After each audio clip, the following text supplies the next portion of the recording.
In today's video, I'm going to teach you how to make elements act as one in Canva.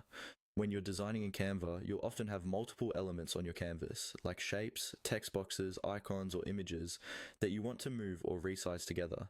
Instead of adjusting each one individually, you can group them so they behave like a single object. This makes your design process faster, cleaner, and much easier to manage. First, make sure you already have the elements you want to group placed on your design.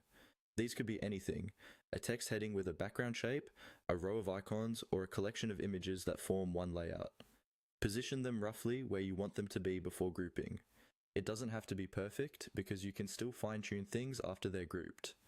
Next, you need to select the elements you want to turn into one group. To do this, move your mouse to an empty area near your elements. Click and hold your mouse button, then drag to create a selection box that covers all the elements you want to include. As you drag, you'll see a faint box appear, and anything inside that box will be selected when you release the mouse button. Take your time here and make sure that every element you want is fully inside that box. If you miss one, just try again until everything you need is highlighted.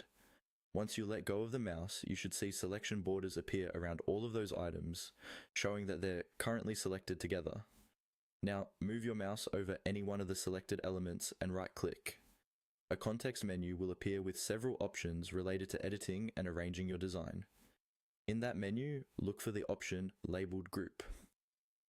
Go ahead and click on Group. As soon as you do this, Canva will combine all of those selected elements into one group.